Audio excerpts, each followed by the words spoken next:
കണ്ണൂരിൽ അമ്മയും മക്കളും കിണറ്റിൽ മരിച്ച നിലയിൽ മീൻകുന്ന് സ്വദേശിയായ ഭാമിയെയും 14ഉം 9ഉം വയസ്സുള്ള മക്കളെയുമാണ് മരിച്ച നിലയിൽ കണ്ടെത്തിയത്.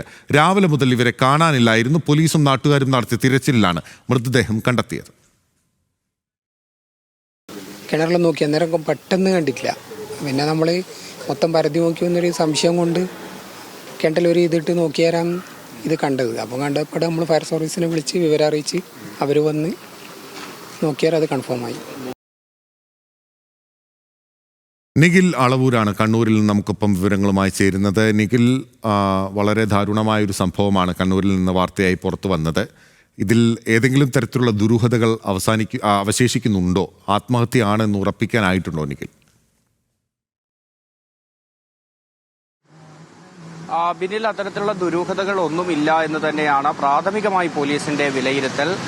മാത്രമല്ല, ഈ മരിച്ച ഭാമയ്ക്ക് മാനസികമായ ചില പ്രശ്നങ്ങൾ ഉണ്ടായിരുന്നു. അതിനുള്ള ചികിത്സയിലായിരുന്നു ഇവർ എന്നുള്ളതാണ് മനസ്സിലാക്കാൻ സാധിക്കുന്നത്.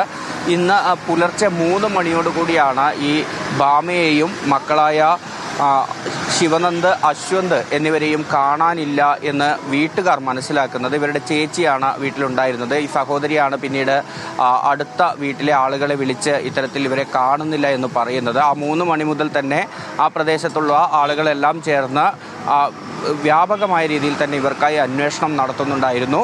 ആദ്യഘട്ടത്തിൽ ഈ കിണറിലൊക്കെ പരിശോധന നടത്തിയതാണ്. പക്ഷേ അങ്ങനെ മൃതദേഹം അവിടെ കാണുന്ന ഒരു സാഹചര്യമൊന്നും ഉണ്ടായിരുന്നില്ല. പിന്നീട് ഈ നാട്ടിൽ ഇതിനോട് ചേർന്ന ഭാഗത്തൊക്കെയും പരിശോധന നടത്തുന്നു, തിരച്ചിൽ നടത്തുന്നു. പക്ഷെ ഒന്നും കണ്ടെത്താനായില്ല.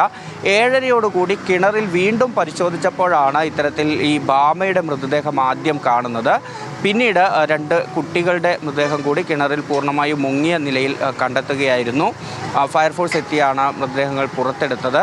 വളപട്ടണം പോലീസ് സ്ഥലത്തെത്തി കാര്യങ്ങൾ അന്വേഷിക്കുകയും ഇൻക്വസ്റ്റ് ഉൾപ്പെടെയുള്ള നടപടികൾ പൂർത്തിയാക്കുകയും ചെയ്തു. അതിനുശേഷം മൃതദേഹം ഇപ്പോൾ പരിയാരം മെഡിക്കൽ കോളേജിലേക്ക് മാറ്റിയിട്ടുണ്ട്. ഓക്കെ, വ്യക്തമാണ്. നിഖിൽ അളവൂരാണ് വിവരങ്ങൾ നൽകിയത്. കണ്ണൂരിലാണ് അമ്മയും 2 മക്കളും കുളത്തിൽ വീണ് മരിച്ച നിലയിൽ കണ്ടെത്തിയിട്ടുള്ളത്.